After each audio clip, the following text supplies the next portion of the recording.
Igual que hizo a imagen y semejanza de Perón, Clarín le deja a los dueños, a los ex dueños de las radios, les deja el manejo comercial y artístico, y se reserva el manejo de las noticias, Perón.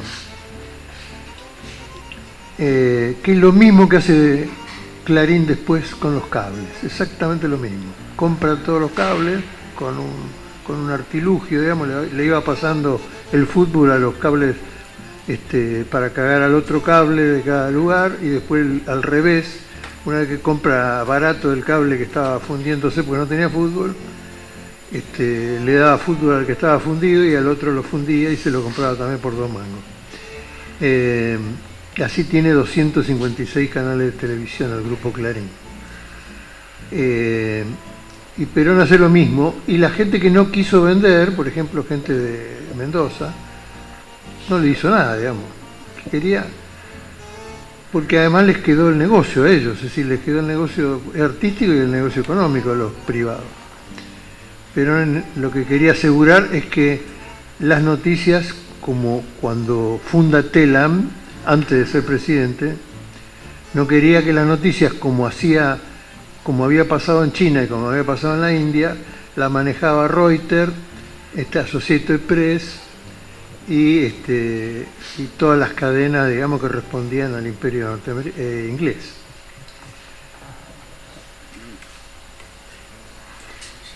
Además es el nacimiento de la espica, de la radio, como nosotros ahora tenemos el celular, digamos, la llevamos puesto y escuchamos de ahí. La espica la escuchaban en el campo, la escuchaban a todos lados, y las radios eran AM en ese momento, que la AM lo que tiene es que va, digamos, va sorteando problemas, digamos. La FM, si uno la apunta al espacio, llega a la Luna, al Marte, a cualquier lado, no tiene límite, pero si uno la tira horizontal, pega en un edificio y muere la FM. En vez de la AM, no, la AM va gambeteando todos los obstáculos que hay en su camino.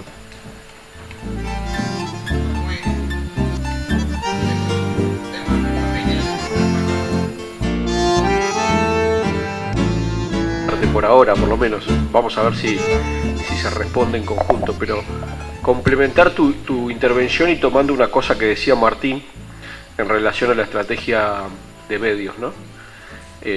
Por dónde... a dónde le interesaba, en este caso a Perón, ahora en el presente será nosotros, digamos, apuntar cuando hablaba de medios. Yo no soy especialista en esto, por eso lo planteo como pregunta, aprovechando que están Rubén y Martín, pero sí tengo la intuición de creer que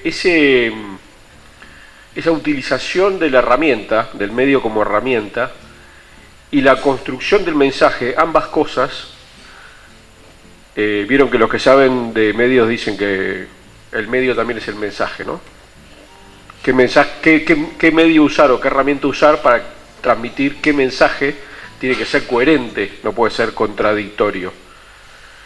Pero tengo la intuición de que el mensaje está orientado a una convocatoria, a una construcción conjunta, no a una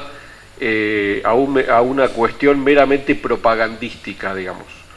El noticiero al que hacía referencia Martín no era solamente para transmitir las bondades de un gobierno en términos propagandísticos, sino también para alimentar el entusiasmo de que el pueblo vea que se puede construir la Argentina, digamos. El mensaje contrario, el mensaje del liberalismo, el mensaje el régimen de aquel momento era que no había nada que hacer porque ya estaba todo hecho y todo dominada la pelota. Y en definitiva el pueblo no participa de esa historia.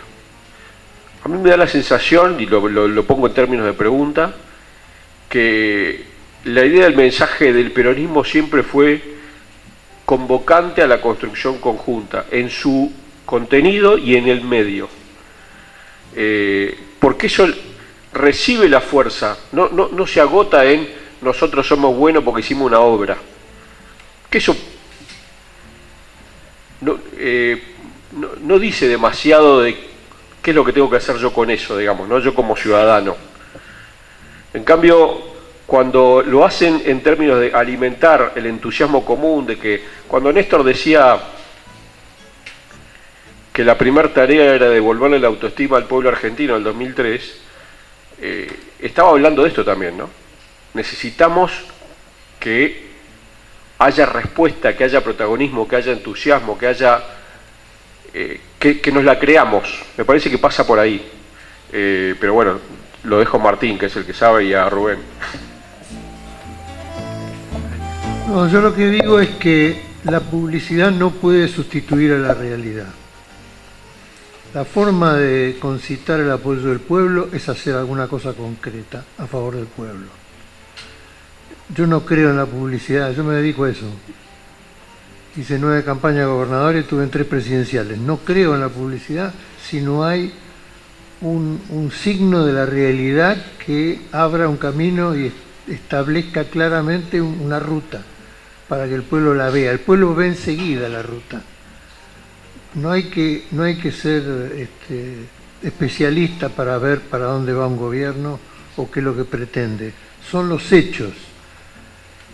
Imaginemos solamente un hecho de esta etapa que estamos viviendo.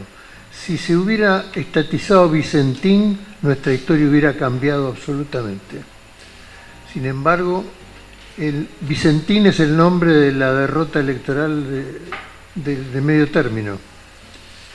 Es la falta de un gobierno que tome decisiones a favor del pueblo y enfrente a los poderosos. Eso, no hay nada que sustituya en la publicidad a eso. Porque los signos de la política se dan en la práctica, no se dan en la publicidad. Por ejemplo, la ley que cobró, digamos, un porcentaje a los ricos fue una señal. La ley que plantea que haya, que se saque de las ganancias extraordinarias el dinero que cobraron las empresas por el golpe del mercado de la guerra, es una cosa concreta. Si se distribuye, también es una cosa concreta, digamos, pero esos son los signos. Si se establece que se haga el canal de Magdalena y no se drague Punta de Indio para que todos los barcos que llevan la droga y todas las cosas pasen por Montevideo, que es lo que controla las multinacionales, y que nosotros tengamos salida al mar, que no la tenemos hasta que no se haga el canal de Magdalena, son signos concretos, digamos. Esas son las cosas que se pueden hacer para que el pueblo crea en este proceso. Si no, por más que digan, ni por más que hablen, ni por más que pinten que es un hecho del gobierno, la presidencia, todo eso, el pueblo eso no le cambia nada a su realidad. Cada día hay más gente durmiendo en la calle. No porque no tenga casa solamente, sino porque no tiene plata para ir hasta la casa y volver al otro día, si tuviera un conchavo. Pero todo indicaría que la mayoría de la gente que duerme en la calle no tiene donde caerse muerto.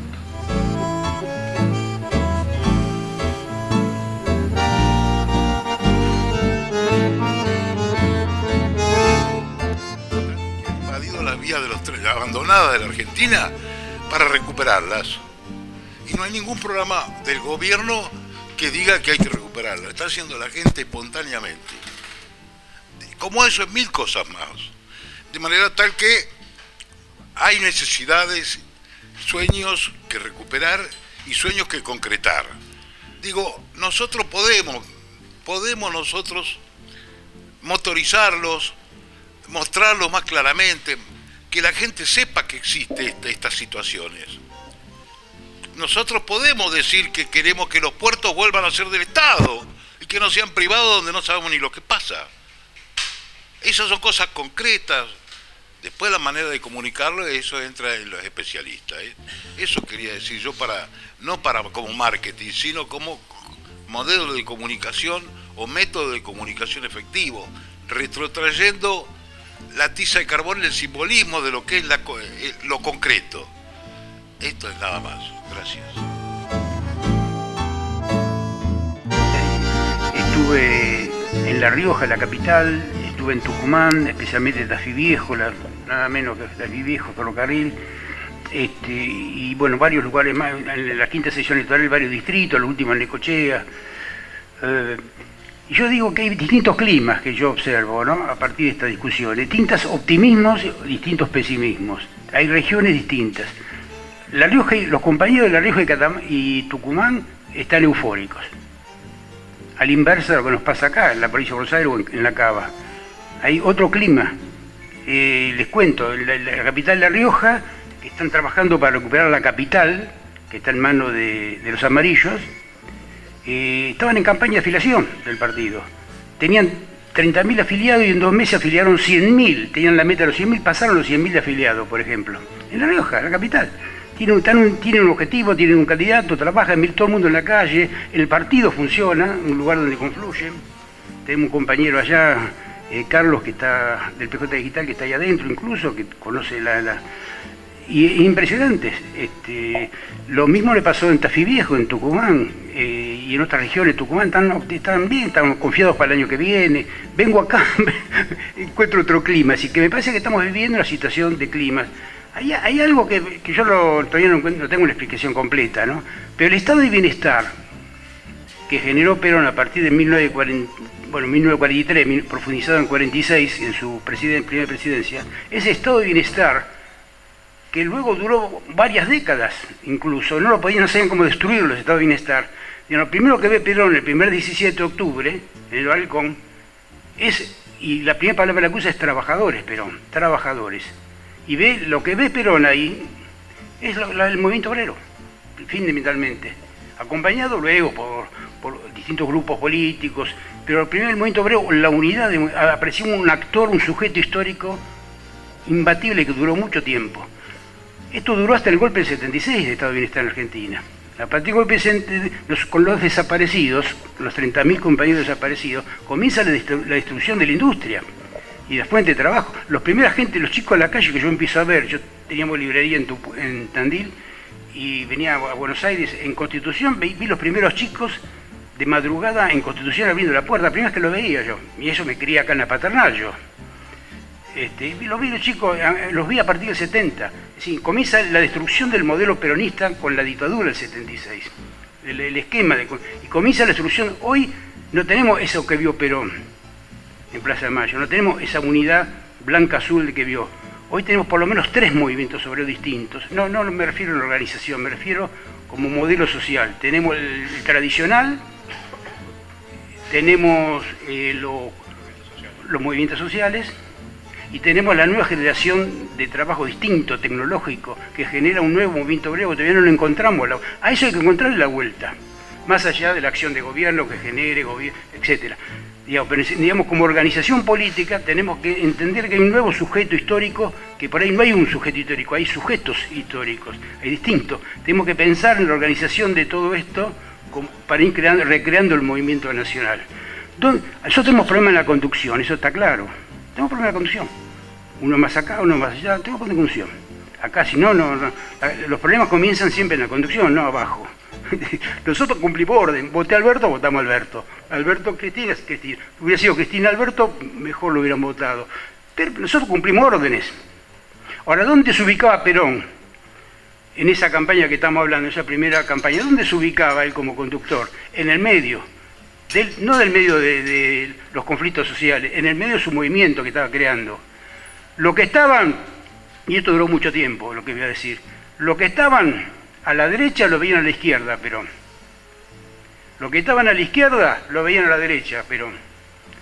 Los apresurados, los que estábamos adelantados, que decíamos, viejo, de esto, ¿qué pasa? El socialismo nacional, qué sé yo, lo veíamos atrasado a Perón. Estaba atrasado. Y los que estaban, gran mayoría que estaba atrás de Perón, la gran mayoría lo veía adelantado. Pero Perón siempre no conducía un solo sector, un flanco, una de las alas del movimiento, conducía el conjunto del movimiento, el conjunto de las fuerzas. Eso no está pasando hoy. Hoy tenemos jefes importantes, Cristina la principal, pero son jefes de franjas. jefe de franjas. Tenemos que recrear el esquema de conducción, empezando, tienen que recrearlo de abajo para arriba, de arriba para abajo. Bueno, ¿nosotros qué podemos hacer? Opinar, decir, si no lo hacen arriba, se va a hacer abajo. Los cambios van a venir cambios. Antes de las elecciones del 23 o después del 23, no importa. Lo que no podemos perder es la confianza nosotros, de la fe en el peronismo, en nuestras banderas históricas. Tenemos que trabajar con optimismo, no se puede conducir nada bajo el pesimismo. Tenemos que encontrar siempre, en el lodo tenemos que encontrar perlas, siempre. Hay perlas, además tenemos perlas, nuestra historia, nuestra riqueza, nuestra cosa. Estudian al peronismo en las universidades del mundo. Ustedes hablamos aquí, que creo que empinaba. En Chile están estudiando, en la Universidad de Chile, en Europa, en Estados Unidos están estudiando el peronismo. Y nosotros, es extraño. Y no perdamos la bandera de la libertad. Nosotros más libre que nuestro pensamiento, nuestra doctrina, no existe. Las libertades, la libertad, la independencia económica, la soberanía política, la justicia social, esas son banderas de libertad. No dejemos por ningún gaznape que nos baje y nos quite la bandera de la libertad, que es nuestra. No la libertad individual de los liberales, la libertad del conjunto del pueblo y del individuo que se desarrolla a través del desarrollo de un pueblo. Sí, la libertad con igualdad. Nosotros defendemos la libertad con igualdad. En vez los liberales defienden la libertad individual y egoísta. Rosana. ¿No deberían agregar a todos esos sujetos políticos uno que es el que más daño nos hace, que es la clase media? La clase media es una conquista de la clase trabajadora. Sí. Lo que pasa es que hay distintas cruces, digamos. Por un lado está el cruce de origen, ¿no? La clase media tiene mucho que ver con la inmigración y la clase baja tiene mucho que ver con los pueblos originarios. Hay una diferencia de clase, blanco contra negro. El problema de la clase media son los negros, que son todos sospechosos de delincuencia y de vagancia. También eso tiene su antecedente, según mi humilde criterio. Cuando vienen los españoles y los hacen trabajar a los indios le dicen que sí, pero no le dan bola. Trabajan al mínimo esfuerzo posible y reciben mucho castigo hasta que los españoles se dan cuenta que no lo van a hacer producir. Entonces traen a los negros del África para que laburen. Entonces queda ya de suyo que no son amantes del trabajo. ¿Por qué iban a ser amantes del trabajo si tenían todo servido? Acá había de todo, había comida, había vergel, tenían una vida, digamos, dentro de la lógica de los pueblos que se enfrentaban, tenían una vida feliz, no tenían que inventar nada. La idea de trabajo para obtener cosas venía de pueblos que eran pobres de por sí. Tenían una estructura, Europa siempre fue una estructura pobre, digamos, que tuvieron que trabajar mucho. De hecho, los ingleses, los españoles, los suecos vivieron choreando a los demás, porque no tenían nada, digamos, para repartir. Esto dicho muy a mano alzada, ¿no? Pero la clase media, digamos, se le da la posibilidad de florecer con el peronismo, y de hecho la clase media florece con el peronismo. Son los que lograron tener su casa, digamos, son cosas naturales del peronismo, que la gente tenga casa, que la gente tenga coche, que pueda ir de vacaciones, son hechos naturales del peronismo. Mucha de esa clase media, que termina siendo la profesora de piano, la profesora de francés, viene de un universo europeo de la guerra pobrísimo, y exageran el valor del trabajo porque es lo que podían hacer, digamos, romperse el culo para tener algo. Entonces quienes tenían sin necesidad de romperse el culo eran los beneficiados por el peronismo, que logran tener trabajo, tener educación, que los hijos vayan a la universidad, que vayan a la universidad tecnológica, que tengan los clubes de barrio, que tengan los campeonatos de vista, que los cuiden la salud, que los los bequen, que los lleven a conocer el mar, que los lleven a las vacaciones, es decir, todo un universo de cosas que a ellos les costó un huevo tener y que a los demás no, porque el peronismo generó un estado de bienestar por la propia producción de agarrar el dinero surgido de la producción de bienes de la Argentina y repartirla. Si nosotros hiciéramos esto ahora, si nosotros nos ocupáramos de que no nos roben Monsanto y Cargill, que no nos roben lo de la pesca, que pagan el 1% de regalía, que los mineros que se llevan el oro, la plata y todas las tierras raras, y que denuncian que se llevan 3 tipos de tierras raras en vez de 36 que la que se llevan en realidad, pagaran lo que tienen que pagar, nosotros estaríamos llenos de guita. En vez de tener deudas, estaríamos llenos de plata y entonces la podríamos repartir. Por alguna razón estratégica, Estados Unidos no quiere que nosotros tengamos éxito y nos mete de prepo con un palo en el culo una deuda como la que nos metieron, que permitiría, según las palabras de Alberto Rodríguez A, hacer una autopista de Río Gallegos a La Quiaca, de hacer un poliducto que lleve agua, que lleve fibra óptica, que lleve petróleo, que lleve gas de punta a punta, que lo mismo podía hacer a nivel horizontal, que podríamos hacer 5 millones de viviendas, que podríamos hacer las escuelas que se le dé la gana y las obras que se le dé la gana, y que sin embargo tenemos que bancarnos una deuda ilícita sostenida por el sistema interamericano, sostenida por el sistema del Banco, del Fondo Monetario, en el cual están grandes potencias de todo el mundo, y donde nosotros tenemos que entender que la racionalidad de la política que nos podemos permitir es aceptar que nos rompan el culo y que nos sometan y que nos condenen por años y años a nosotros, a nuestros hijos, a nuestros nietos, teniendo todo para ser felices, para vivir, para darle alimento a todo el mundo. Ahora se calcula que ya no son más 400 millones de personas a las que le estamos generando alimento, sino 650 millones, fue la última medición. Estamos dándole de comer a 650 millones de personas o de chanchos, no sé, importa. Los chanchos también se comen. Y esa es la realidad de lo que nosotros producimos. Ahora, ¿por qué no podemos darle de comer a 50 millones de personas? Es porque estamos sometidos. La clase media no es la culpable es el imperio. Sí, vamos a ir medio cerrando. No sé si después vos, Rubén, querés decir alguna cosa final. Yo creo que el desafío que plantea Rosana tiene que ver también con no cabe ninguna duda que el sustrato material, los valores que representa esa clase media, los derechos que se consolidaron y que confluyeron a que esa clase media sea lo que es, el nivel de acceso a determinadas cuestiones indubitablemente necesarias para la realización de una persona o de una comunidad, viene todo de la acción del peronismo.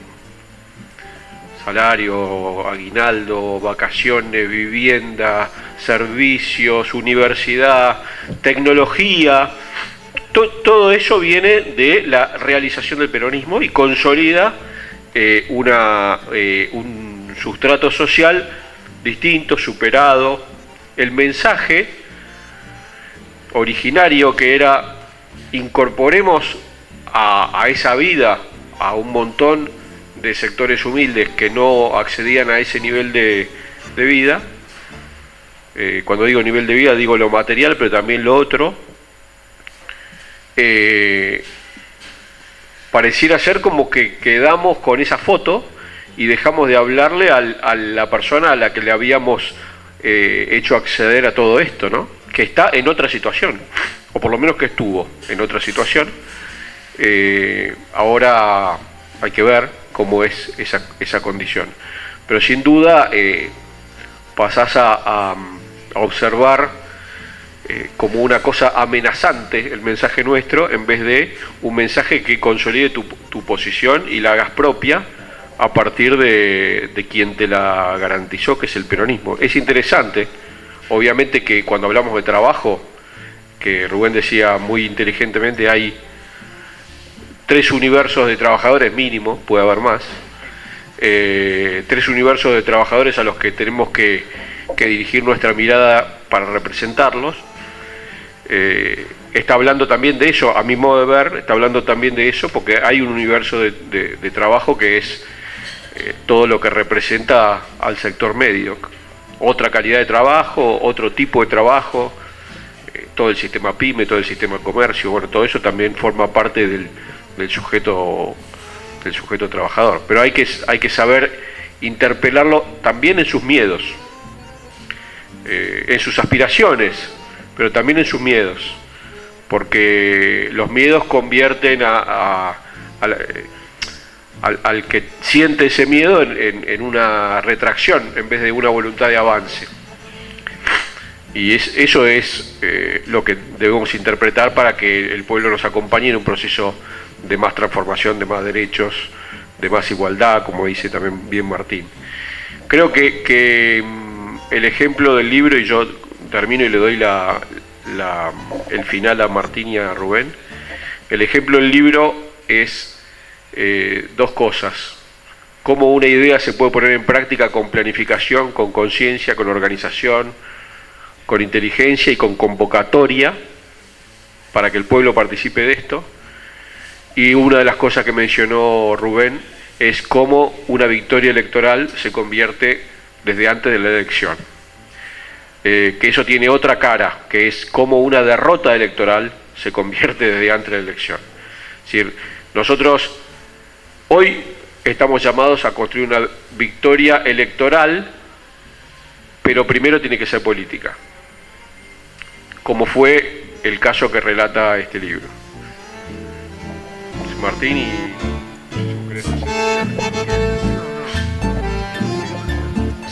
Bueno, muchas gracias. Agradezco esta presencia, esta charla. Siempre nos lleva a algo, se han dicho cosas importantes. Y estamos obligados a pensar en el futuro. Yo lo menciono en el libro, digamos, que está presente tandilense también, mi hija Matilde, tengo a mi yerno Tony y a mi nieto, uno de mis 4 nietos, Simón, ahí está. Dice, el abuelo va a contar un cuento, dice.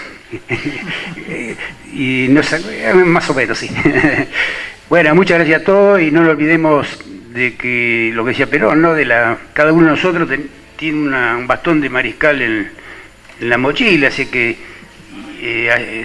y hay que agregarle la computadora también. Un bastón de mariscal, usémoslo, pues si no lo usan los de arriba, el conjunto del pueblo de una manera u otra tiene que organizarlo. Bueno, muchas gracias, un abrazo a todos. ¡Viva Perón!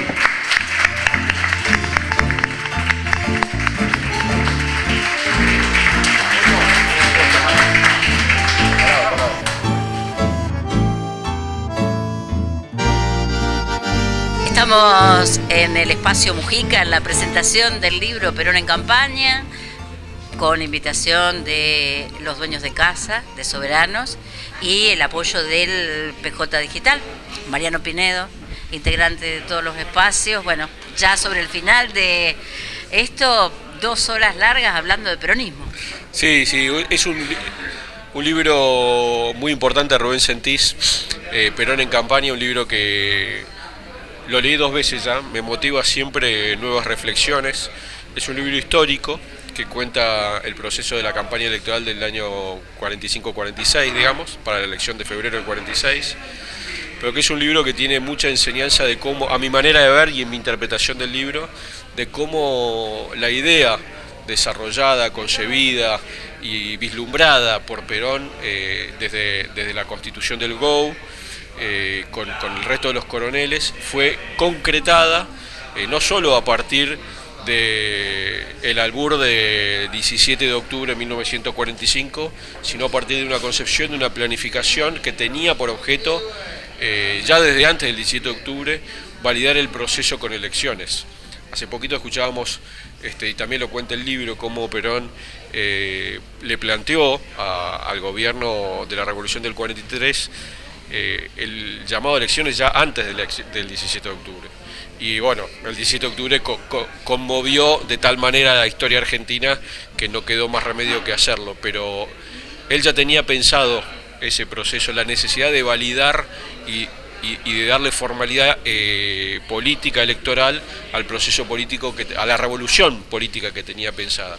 Y lo tenía pensado con el mayor de los detalles para posicionar como sujeto histórico político al trabajador en la Argentina. Y esto lo cuenta el libro de Rubén y por supuesto nos motiva muchísimas reflexiones, muchísimo intercambio. Lo viene haciendo Rubén con el libro en distintos lugares de la Argentina. Y bienvenido sea, porque hoy es un momento en donde el peronismo necesita reconstruirse desde sus orígenes, desde su doctrina, fundamentalmente para potenciarse para el futuro. Y también nos tiene en esta tarea a los que estamos como vos y como yo y como Rubén en PJ Digital, que queremos hacer este trabajo también desde el aporte del terreno de lo digital, que es un campo también para dar esta disputa. Estamos a un año exacto de presentar las listas de las PASO. Sí. Perón en campaña, ¿nos puede servir para el peronismo en campaña? ¿Ya hay que empezar a estar en campaña? Sí, esas 35 semanas que cuenta Rubén, hay que empezar a pensarlas desde la elección para atrás, a ver todo lo que nos hace falta para instalar el mensaje político, la convocatoria a nuestro pueblo para que no solo nos crea en una lista y apoye una lista, sino para que crea en el proceso político, para que crea que el peronismo es nuevamente el que va a asumir los sueños de los argentinos, el que va a asumir los desafíos de los tiempos. Hay muchísimo que tiene que ver con el clima de cambio que hay en el mundo, ¿no? La necesidad de reinterpretar los procesos populares en el mundo, porque este es un libro, y la reflexión torna en que no es un libro orientado a conocer lo que pasó, sino que es un libro que nos puede enseñar cómo enfrentar hoy los desafíos de lo que viene. Una de las cosas que viene es el desafío de lo digital, cómo incorporar lo digital a cada uno de los argentinos de Argentina y a cada uno de los territorios de la Argentina, y cómo permitir que ese campo de lo digital sea desde donde el pueblo argentino pueda expresarse libremente y protagonizar el proceso histórico. Bueno, este es uno de los tantos desafíos, pero estamos atravesando un momento con crisis medioambiental en todo el mundo, con una guerra nuclear casi a punto de estallar, o esperemos que se evite, o hay un riesgo de guerra nuclear. Hay muchas cosas que están en proceso de cambio y nosotros tenemos que aprovechar esos cambios para incorporar nuestra visión de justicia social, soberanía política e independencia económica. Muchas gracias, Mariano. Gracias. ¿Sentís? Un libro que verdaderamente vale la pena, lo recomendamos especialmente, porque cuenta vicisitudes de la campaña de Perón, esos 35 meses desde que se funda el GO y toma el poder en el 43 hasta que gana las elecciones en el 46, pasando por el 17 de octubre. Una descripción muy interesante, rápida en las cosas que todos sabemos y precisa en las cosas que no sabemos. Por ejemplo, la enorme violencia que hubo contra Perón durante la campaña, que le pusieron gelinita en las vías del ferrocarril donde iba avanzando con un tren recorriendo la ciudad de todo el país, y que gracias a los trabajadores ferroviarios que la sacaron antes que pasara el tren de Perón, se evitó que reventara todo por el aire y muriera Perón. La violencia de esperar a la gente que quería esperar a Perón con francotiradores, que así terminaban matando a un chico de 17 años, a los tiros, esa violencia permanente que ha habido contra el peronismo, como después pasó con los bombardeos a Plaza de Mayo, con las bombas en el subte de Carranza, que después le pusieron el nombre de Carranza a una estación de subte, como una forma de tomarnos en broma a todos. Y todo lo que fue después la dictadura del proceso, la dictadura Onganía, la dictadura Aramburu, los fusilamientos de José León Suárez que se están recordando en el día de hoy, las muertes en La Plata, las muertes en Campo de Mayo, de la Revolución de Valle a manos de Aramburu y de Rojas, la gente que murió al ataque de Rojas cuando pide la renuncia de Perón, que hay 8 obreros que en Ensenada de Mar del Plata son asesinados por bombardeos, que no es que no atacaron en Mar del Plata el gas y el petróleo, sino que atacaron y mataron a trabajadores. Esa violencia permanente, a la cual después hubo una respuesta violenta de la juventud peronista en los años 70, porque obviamente no había forma de superar la violencia del sistema, la violencia del antiperonismo, que nace con el peronismo, en contra del peronismo, y a raíz del entente de Estados Unidos, Inglaterra, dominando este sector que se habían repartido después de la guerra, el mundo, con Stalin por un lado, con Roosevelt por otro y con Churchill por otro. Una dependencia del mundo anglosajón que le establecen a toda Latinoamérica y a la Argentina en particular, y que Perón significaba la resignificación justamente de la libertad y la igualdad de un pueblo que no tenía por qué someterse a ningún imperio, y que de hecho todavía no quiere someterse a ningún imperio, a pesar de que nos han enchufado esta deuda ridícula y delictiva en manos de bandidos como Trump y como Macri, en contra de la libertad y la igualdad en Argentina. Así que bueno, me parece que esa violencia que expresa claramente, con detalle, con sucesos, Rubén Sentís en el libro, es algo que vale la pena tomarse en cuenta y entender cualitativamente qué grado de violencia se ha ejercido sobre nosotros, no solamente sobre nosotros. Esa violencia anglosajona se ha manifestado contra John Fitzgerald Kennedy, se ha manifestado contra Martin Luther King, contra Malcolm X, contra John Lennon, contra todo aquel que se oponga a la explotación por parte de Estados Unidos, a sus planes y a sus proyectos.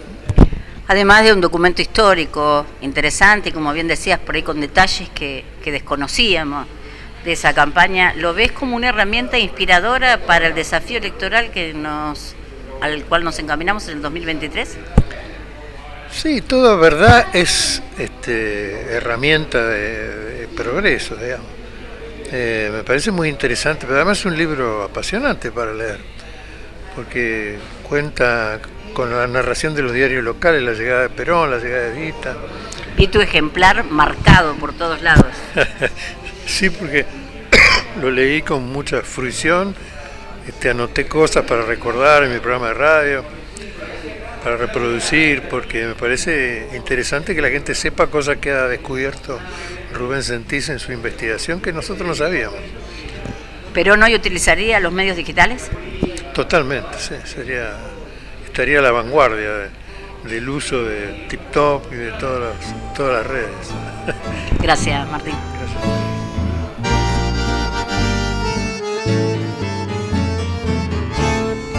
Presentación del libro Perón en campaña, aquí en el Espacio Mujica, organizado por Soberanos y por el PJ Digital. Su autor, José Rubén Sentís, un libro que llevó muchos años y que se pudo compartir la historia de por qué surgió Perón en campaña. Estamos hablando de la primera campaña de Perón a partir del 45. Tal cual, el 24 de febrero de 1946, que marca el comienzo del peronismo, un peronismo que trasciende las fronteras, trasciende las fechas históricas nuestras, de varias generaciones. Perón fue un hombre de 3 siglos, nació en el siglo XIX, consolidó su obra en el siglo XX y hoy, en este siglo, sus ideas se siguen debatiendo, discutiendo en la Argentina y en el mundo, ¿no? Qué importante haber podido recopilar algunas experiencias, anécdotas de contemporáneos, ¿no?, que por ahí no estaban, y poder volcarlos en el libro. Muchos de los que ya lo habían leído destacaban el anecdotario desconocido.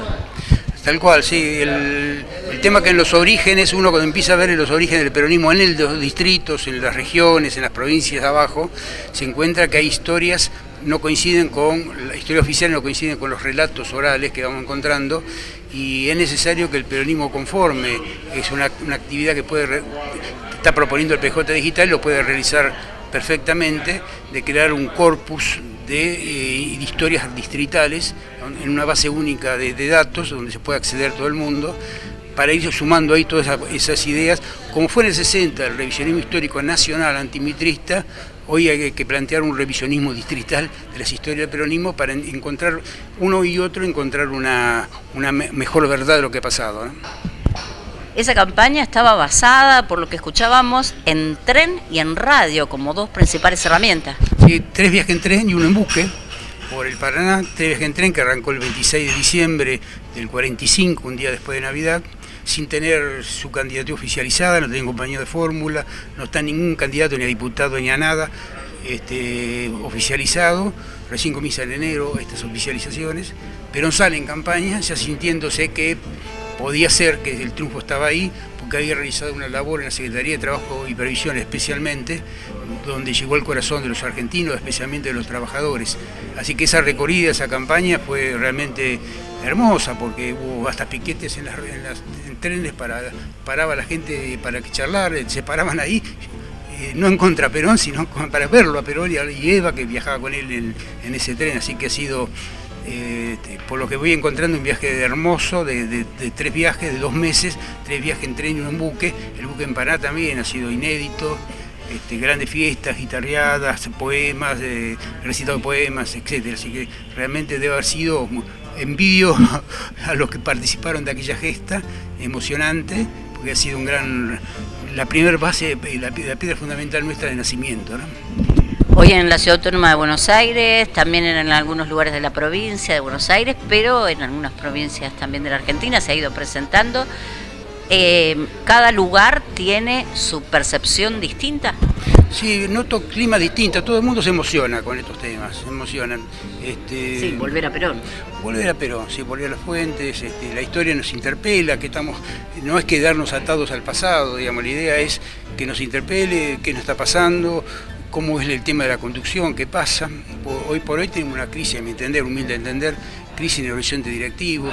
Y bueno, y eso es justamente lo que hay que repensar, digamos, cómo se les construye la conducción. Tienen que empezar nuestros conductores a ordenarlo, y si no ordenan ellos, los va a ordenar la gente por abajo de una manera u otra. Y sí, he encontrado climas muy positivos en zonas como Tucumán, como San Juan.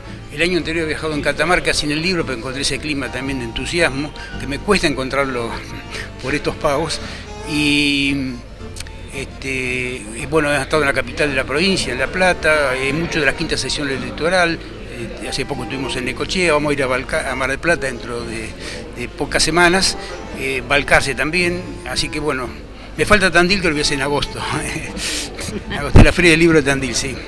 José Rubén Setís, autor de Volver a Perón, de Perón en campaña, una forma que todos los peronistas tenemos que encontrar para volver a Perón. ¿Realmente sos peronista? Cómprate este libro.